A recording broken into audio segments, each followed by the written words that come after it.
Hello বন্ধুরা, কেমন আছেন আপনারা? আমি আমার আজকের ব্লগে কলমি শাক এরকমভাবে করে সেটা একটু দেখাবো। সবাই সবার মতো কলমি শাক করে, কিন্তু আমি কিভাবে করি সেটাই আপনাদের সাথে শেয়ার করব।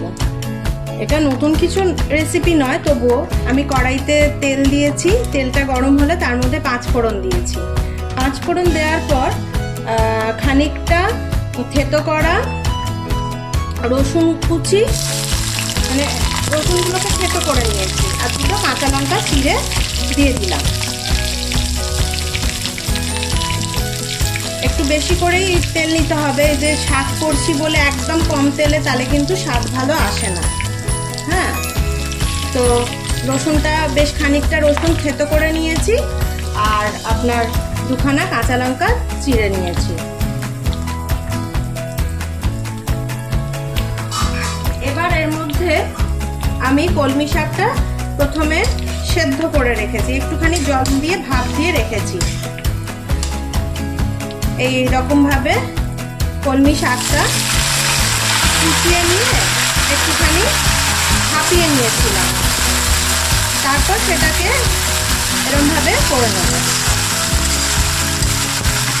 এরমভাবে কলমি শাক যদি আপনারা করেন, এটা খেতে খুব ভালো হয়, স্বাদটা একদম অন্যরকম হয়। শুধু কলমি শাকটা আমি সেদ্ধ করে নিয়েছিলাম, নুন ছাড়াই, নুন দিইনি। এবার আমি নুন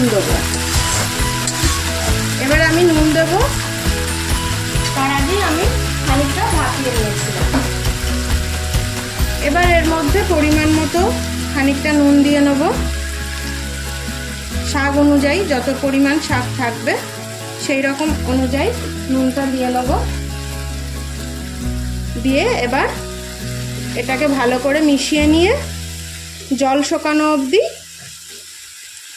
এটাকে ঢাকা দিয়ে একটুখানি করে নেব।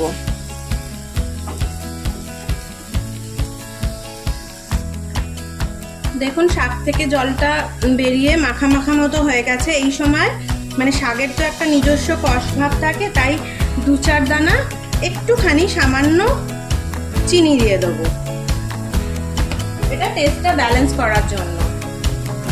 এবার এটাকে একদম শুকনো শুকনো করে নামিয়ে নেব। এরমভাবে কলমি শাক করে দেখবেন, খুব সুন্দর খেতে হয় বন্ধুরা। রেসিপিটা ভালো লাগলে শেয়ার করবেন, লাইক করবেন, কমেন্ট করবেন। কলমি শাক অনেকেই অনেকভাবে করে থাকেন, কিন্তু এই রসুন ফোড়ন দিয়ে এটা ভীষণ ভালো হয় খেতে।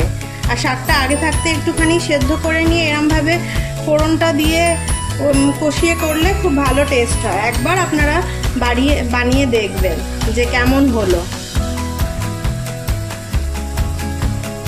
খেতে যদি ভালো লাগে তাহলে আমাকে অবশ্যই কমেন্ট করে জানাবেন। টাটা বন্ধুরা।